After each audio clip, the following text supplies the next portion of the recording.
Hi friends, ನಮಸ್ತೆ. ಆಸೆ ಸೀರಿಯಲ್ನ ಇವತ್ತಿನ ಸಂಚಿಕೆಯಲ್ಲಿ ಏನೆಲ್ಲ ಆಗುತ್ತೆ ಅಂತ ನೋಡ್ಕೊಂಡು ಬರೋಣ ಬನ್ನಿ. ಮನೆಯಲ್ಲಿ ಯಾರು ಇರಲ್ಲ. ಮೀನಾ ಪೂಜಾ ಮನೆಗೆ ಹೂ ಕೊಟ್ಟೋದು ಹೇಳ್ಕೊಡೋದಕ್ಕೆ ಅಂತ ಹೋಗಿರ್ತಾಳೆ. ಇಲ್ಲಿ ಸೂರ್ಯ ಕ್ರಿಶ್ ಜೊತೆ ಆಟ ಆಡ್ಕೊಂಡು ಮಾತಾಡ್ಕೊಂಡು ಇರ್ತಾನೆ. ಅಷ್ಟರಲ್ಲಿ ಟ್ರಿಪ್ ಇದೆ ಅಂತ ಹೇಳ್ಬಿಟ್ಟು ಒಂದು ಕಾಲ್ ಬರುತ್ತೆ. ಸೂರ್ಯನು ಹೊರಗೆ ಹೋಗ್ತಾನೆ. ಮನೆಯಲ್ಲಿ ಯಾರು ಇರಲ್ಲ, ಎಲ್ಲರೂ ಹೊರಗಡೆ ಹೋಗಿರ್ತಾರೆ. ರೋಹಿಣಿ ಕ್ರಿಶ್ ಹತ್ರ ಬಂದುಬಿಟ್ಟು ತೊಡೆ ಮೇಲೆ ಮಲಗಿಸ್ಕೊಂಡು ರೋಹಿಣಿ ಎಲ್ಲ ಡೋರ್ಗಳನ್ನು ಕ್ಲೋಸ್ ಮಾಡಿ ಅವರಮ್ಮನಿಗೆ ಜೋರು ಮಾಡ್ತಾ ಇರ್ತಾಳೆ. ಏನು ಅನ್ಕೋತಾ ಇದೆಯಾ ನೀನು ಮನಸ್ಸಲ್ಲಿ?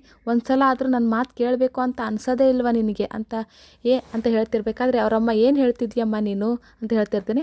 ನಾನು ಈ ಮನೇಲಿ ಇರೋದು ನಿನಗೆ ಇಷ್ಟ ಇಲ್ವಾ? ನೀನು ಸ್ವಲ್ಪನೇ ಸಾಯಿಸೋ ಬದಲು ಒಂದೇ ಸಲಕ್ಕೆ ಸಾಯಿಸಿಬಿಡು ಅಂತ ರೋಹಿಣಿ ಹೇಳ್ತಾಳೆ. ಆಗ ಅವರಮ್ಮ, ನಾನೇನು ಮಾಡಿದೆ ಅಂತ ಈ ಮಾತು ಮಾತಾಡ್ತಿದ್ದೀಯೇ ಅಂತ ಕೇಳ್ತಾಳೆ.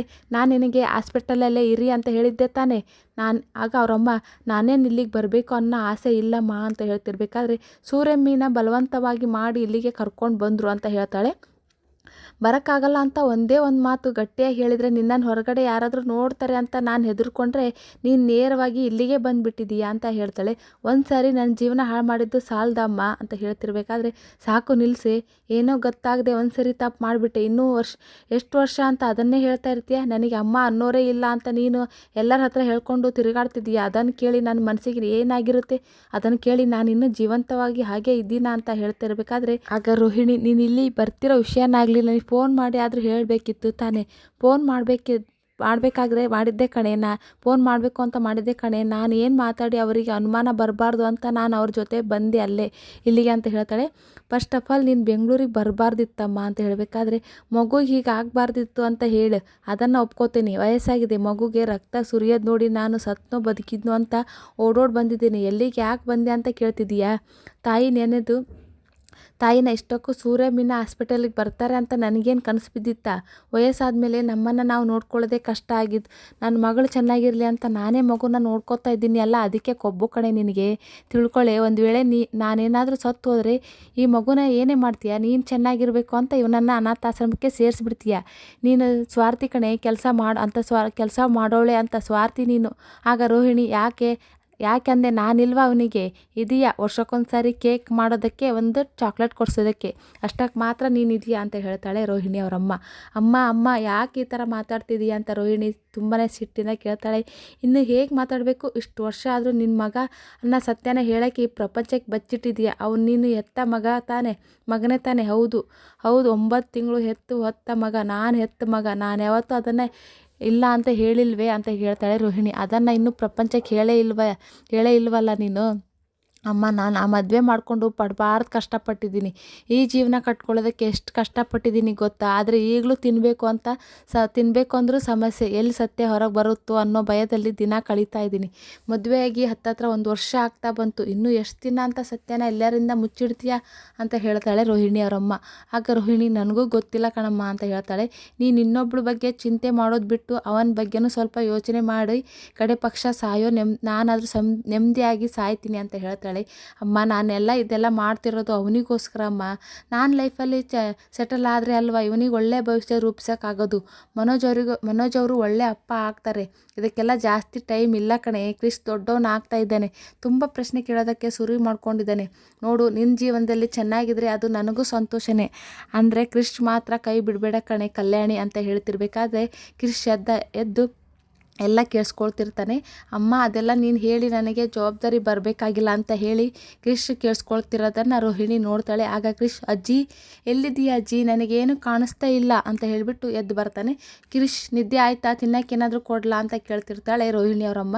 ಬೇಡ ಅಜ್ಜಿ, ಅತ್ತೆ ನೀನೇ ನನ್ನ ಅಮ್ಮನ ಅಂತ ಹೇಳ್ತಿದ್ರೆ ರೋಹಿಣಿ ತುಂಬಾ ಅಳ್ತಾ ಸುಮ್ಮನೆ ಇರ್ತಾಳೆ, ಏನು ಮಾತಾಡದೆ. ಹೇಳಿ ಅತ್ತೆ, ನೀವೇ ನನ್ನ ಅಮ್ಮನ? ಏನು ಮಾತಾಡದೆ ಸುಮ್ಮನೆ ಇರ್ತಾಳೆ ರೋಹಿಣಿ. ಆಗ ಅಮ್ಮ, ಎಲ್ಲಿದ್ದೀಯಮ್ಮ? ನೀನೇ ನನ್ನ ಅಮ್ಮನ ಅಂತ ಕೇಳ್ತಾ ಇದ್ರು. ರೋಹಿಣಿ ಏನು ಹೇಳೋಕ್ಕಾಗದೆ ಸುಮ್ಮನೆ ತುಂಬಾ ಅಳ್ತಾ ಇರ್ತಾಳೆ. ಅಮ್ಮ, ನೀನು ಎಲ್ಲಿದ್ದೀಯಮ್ಮ? ಮಾತಾಡಮ್ಮ. ಅಮ್ಮ, ಅಜ್ಜಿ ಅಮ್ಮ ಎಲ್ಲಿ ಅಂತ ಕೇಳ್ತಾನೆ. ಕ್ರಿಶ್, ಬೇರೆ ಏನೋ ಮಾತಾಡ್ತಾ ಇದ್ದೀವಪ್ಪ, ಅಮ್ಮ ಇಲ್ಲ.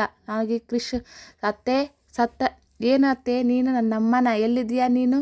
ಅಮ್ಮ ಅಂತ ಹೇಳು. ಆಗ ರೋಹಿಣಿ ಓಡೋಡಿ ಬಂದು ಅಳ್ತಾ ಕೃಷ್ಣ ತಬ್ಕೋತಾಳೆ. ಅತ್ತೆ, ನೀನೇ ನನ್ನಮ್ಮ ಅಲ್ವಾ? ಹೌದು ಕೊಡು, ನಾನೇ ನಿನ್ನಮ್ಮ, ನೀನು ನನ್ನ ಮಗ ಅಂತ ಹೇಳ್ತಾಳೆ ರೋಹಿಣಿ. ಕ್ರಿಶ್ಗೆ ಎಲ್ಲ ನಿಜ ಹೇಳ್ತಾಳೆ. ಈ ಕಡೆ ಮೀನಾ ಪೂಜಾ ಮನೆಗೆ ಹೂ ಕಟ್ಟೋದನ್ನು ಕಲಿಸ್ಕೊಡೋಕ್ಕೆ ಅಂತ ಬಂದಿರ್ತಾಳೆ. ಇಬ್ಬರು ಕೂತ್ಕೊಂಡು ಮಾತಾಡ್ತಾ ಹೂ ಕಟ್ತಾ ಇರ್ತಾರೆ. ಅಷ್ಟರಲ್ಲಿ ರೋಹಿಣಿ ಅವ್ರ ಮಾವ ಬರ್ತಾರೆ. ನೀನು ಯಾಕಯ್ಯ ಇಲ್ಲಿ? ಆಗ ಪೂಜಾ ಹೊರಗೆ ಬಂದು, ನೀನು ಯಾಕಯ್ಯ ಇಲ್ಲಿಗೆ ಬಂದೆ? ಅಯ್ಯೋ ಪೂಜಮ್ಮ, ಮೇಕೆದು ತೋಕೆ ಕೊಟ್ಬಿಟ್ಟು ಹೋಗೋಣ ಅಂತ ಬಂದೆ. ಬಿಸಾಕಿದ್ರೆ ವೇಸ್ಟು, ತಿಂದರೆ ಟೇಸ್ಟು. ನಾನು ಕೇಳಿದ್ನಾ ಅಂತ ಹೇಳ್ತಿರ್ಬೇಕಾದ್ರೆ ಪೂಜಾ, ನಾನು ಕೇಳಿದ್ನಾ ಮೇಕೆ ತೋಕೆ ಕೊಡು ಅಂತ? ಕೇಳಿದೆ ಇಲ್ಲಿ ಬರಬೇಡ ಕಣಯ್ಯ, ನನ್ನ ಪರಿಸ್ಥಿತಿ ಅರ್ಥ ಆಗಲ್ಲ ನಿನಗೆ ಅಂತ ಹೇಳ್ತಾಳೆ. ಪೂಜವ್ವ, ಶಂಕರ್ ಗುರು ಡೈರೆಕ್ಟ್ರೇ ಸಿಕ್ಕಿದ್ರ ನನ್ನ ವಿಷಯ ಏನಾದರೂ ಹೇಳಿದ ಅಂತ ಅವ್ನ ಮಾವ ಕೇಳ್ತಾನೆ.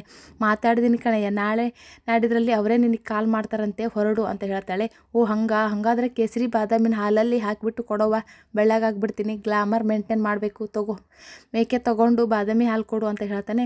ಇನ್ನೊಂದ್ಸಲಿ ಬಾರಯ್ಯ, ನಿನಗೇನು ಬೇಕೋ ಮಾಡ್ಕೊಡ್ತೀನಿ, ದಯವಿಟ್ಟು ಇಲ್ಲಿಂದ ಜಾಗ ಖಾಲಿ ಮಾಡು ಅಂತ ಹೇಳ್ತಿರ್ತಾಳೆ. ಸರಿ ಕಣವ, ದುಡ್ಡಲ್ಲಿ ಹೂವು ಕಾಣ್ತಾ ಇಲ್ಲ, ಹೂವಿನ ಮನೆ ಒಳಗೆ ಹೂವಿನ ರಾಶಿ ಹಾಕಿದೀಯಾ, ವಾಸನೆ ಗಮ್ ಅಂತ ಬರ್ತಾ ಇದೆ, ಏನಾದರೂ ಕಾರ್ಯನಾ ಅಂತ ಹೇಳ್ತಿರ್ಬೇಕಾದ್ರೆ ಈ ಕಡೆ ಮೀನಾ ಎದ್ದು ಬರ್ತಾ ಇರ್ತಾಳೆ. ನಿನ್ನ ಫೋಟೋ ಇಟ್ಟು ತಿಥಿ ಮಾಡ್ತಾ ಇದ್ದೀನಿ, ಮೊದಲು ಇಲ್ಲಿಂದ ತೊಲಗು ಅಂತ ಹೇಳಿಬಿಟ್ಟು ಕಳಿಸ್ತಾಳೆ. ಅಷ್ಟರಲ್ಲಿ ಮೀನಾ ಹೊರಗಡೆ ಬರ್ತಾಳೆ. ಪೂಜಾ ಅವರೇ, ನೀವ್ಯಾಕೆ ಇಲ್ಲಿಗೆ ಬಂದ್ರಿ? ಒಳಗಡೆ ಕೂತ್ಕೊಳ್ಳೋದ್ಬಿಟ್ಟು. ಆಗ ಮೀನಾ, ಲೇಟ್ ಆಯಿತು, ನಾನು ಹೊರಡ್ತೀನಿ, ನೀವು ಬಂದಿದ್ದೀರಾ ಅಂತ.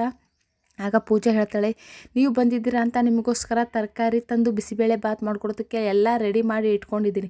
ಇಷ್ಟು ಬೇಗ ಹೋದರೆ ಹೆಂಗೆ, ಪ್ಲೀಸ್ ಊಟ ಮಾಡ್ಕೊಂಡು ಹೋಗಬೇಕು ಅಂತ ಹೇಳಿಬಿಟ್ಟು ಒಳಗಡೆ ಕರ್ಕೊಂಡು ಹೋಗ್ತಾಳೆ. ಈ ಕಡೆ ರೋಹಿಣಿ ಕೃಷ್ಣ ತೊಡೆ ಮೇಲೆ ಮಲ್ಸ್ಕೊಂಡು ಕೂತಿರ್ತಾಳೆ. ನೀವು ಈ ಥರ ಇರೋದು ನೋಡೋದಕ್ಕೆ ಎಷ್ಟು ಸಂತೋಷ ಆಗ್ತಾಯಿದೆ, ಈ ದಿನ ಬರುತ್ತೆ ಅಂತ ನಾನು ಅಂದ್ಕೊಂಡೇ ಇರಲಿಲ್ಲ ಅಂತ ರೋಹಿಣಿ ಅವ್ರ ತಾಯಿ ಹೇಳ್ತಾಳೆ ರೋಹಿಣಿಗೆ. ಅಮ್ಮ ನೀನೇ ನನ್ನಮ್ಮ ಅಂತ ಯಾಕೆ ಇಷ್ಟು ದಿನ ಹೇಳೇ ಇರಲಿಲ್ಲ ಅಂತ ಕೃಷ್ ರೋಹಿಣಿಗೆ ಕೇಳ್ತಿರ್ತಾನೆ. ಹೇಳಬಾರ್ದು ಅಂತಲ್ಲ ಕಂದ, ಅಮ್ಮನಿಗೆ ಒಂದು ದೊಡ್ಡ ಪ್ರಾಬ್ಲಮ್ ಇದೆ. ಯಾವ ಪ್ರಾಬ್ಲಮ್ ಅಮ್ಮ? ನಾನು ಅದನ್ನು ಸರಿ ಮಾಡ್ತೀನಿ ಅಂತ ಕ್ರಿಶ್ ಹೇಳ್ತಾನೆ. ಅದು ದೊಡ್ಡವ್ರ ಪ್ರಾಬ್ಲಮ್ಮು ಕಂದ, ನಿನಗೆ ಹೇಳಿದರೆ ಅರ್ಥ ಆಗಲ್ಲ. ನಾನೇನಾದರೂ ತಪ್ಪು ಮಾಡಿದ್ನ ಅಮ್ಮ? ನಾನು ಬೇಕಾದರೆ ಸ್ವಾರಿ ಕೇಳ್ತೀನಿ ಅಂತ ಕ್ರಿಶ್ ಹೇಳ್ತಾನೆ. ಅಯ್ಯೋ ನೀನು ಯಾವ ತಪ್ಪು ಮಾಡಿಲ್ಲ ಕಂದ, ದೊಡ್ಡವ್ರು ಮಾಡಿರೋ ತಪ್ಪಿಗೆ ನೀನು ಶಿಕ್ಷೆ ಅನುಭವಿಸ್ತಾ ಇದೀಯಾ. ನೀನು ದೊಡ್ಡವನಾದ್ಮೇಲೆ ಎಲ್ಲ ನಿನಗೆ ಹೇಳ್ತೀನಿ, ಸರಿನಾ ಅಂತ ರೋಹಿಣಿ ಹೇಳ್ತಾಳೆ. ನನಗೆ ಸ್ಕೂಲಲ್ಲಿ ಅಪ್ಪ ಇಲ್ಲ ಅಮ್ಮ ಇಲ್ಲ ಅಂತ ಎಲ್ಲರೂ ರೇಗಿಸ್ತಾರೆ ಗೊತ್ತಾ ಅಮ್ಮ. ಫ್ರೆಂಡ್ ನಾನು ನೋಡ್ಬೇಕು, ನನಗೆಷ್ಟು ಅಳು ಬರುತ್ತೆ ಗೊತ್ತಾ ಅಮ್ಮ. ನೀನು ನಮ್ಮ ಸ್ಕೂಲ್ ಬಾರಮ್ಮ, ನೀನೇ ನಮ್ಮಮ್ಮ ಅಂತ ಎಲ್ಲರಿಗೂ ಹೇಳು. ಅಲ್ಲಿಗೆ ಈ ಸಂಚಿಕೆ ಮುಗಿಯುತ್ತೆ. ಮುಂದಿನ ಸಂಚಿಕೆಯಲ್ಲಿ ಮೀನಾ ಸೂರ್ಯ ಮನೆಗೆ ಬಂದಿರ್ತಾರೆ. ಕ್ರಿಶ್ ಮುಂದೆ ಇಟ್ಕೊಂಡು, ಇವನಿಗೆ ಯಾರು ತಿನ್ನಿಸಿದ್ರು ಅಂತ ಗೊತ್ತಾ ನಿನಗೆ? ನೀವೇನಾ ಅಂತ ಮೀನಾ ಕೇಳ್ತಾಳೆ. ಆಗ ಸೂರ್ಯ, ಪೌಡ್ರಮ್ಮ ತಾಯಿ ಮಗನಿಗೆ ತಿನ್ನಿಸಿದಂಗೆ ತಿನ್ನಿಸಿದ್ಲು ಆ ಯಮ್ಮ ಅಂತ ಸೂರ್ಯ ಮೀನನಿಗೆ ಹೇಳ್ತಿರ್ತಾನೆ. ಈ ಕಡೆ ಮೀನಾ ರೋಹಿಣಿ ಅವ್ರ ಅಮ್ಮನ ಹತ್ರ ಬಂದುಬಿಟ್ಟು, ನಿಮ್ಮ ಮಗಳು ದುಬೈನಲ್ಲಿದ್ದಾರೆ ಅಂತ ಹೇಳಿದ್ರಲ್ಲ, ಕರೆಸಿ ಕಡೆ ಪಕ್ಷ ಫೋನ್ ಆದರೂ ಮಾಡಿಕೊಡಿ, ನಾನೇ ಅವ್ರ ಹತ್ರ ಮಾತಾಡ್ತೀನಿ ಅಂತ ಮೀನಾ ರೋಹಿಣಿ ಅವ್ರ ಅಮ್ಮನ ಹತ್ರ ಕೇಳ್ತಿದ್ರೆ ಮೀನಾ ಅವ್ರ ಅಮ್ಮಗೆ ತುಂಬಾ ಶಾಕ್ ಆಗಿರುತ್ತೆ. ಈ ಕಡೆ ರೋಹಿಣಿ ಹತ್ರ ಸೂರ್ಯ ಬಂದುಬಿಟ್ಟು, ಬರೀ ಅನುಮಾನಗಳೇ ಕಣವ ನೀನು ನೋಡಿದರೆ ಅಂತ ಹೇಳ್ತಿರ್ತಾನೆ. ರೋಹಿಣಿ ಶಾಕ್ ಆಗಿ ಹಾಗೆ ನಿಂತ್ಕೊಬಿಡ್ತಾಳೆ. ಇಲ್ಲಿಗೆ ಸಂಚಿಕೆ ಮುಗಿಯುತ್ತೆ.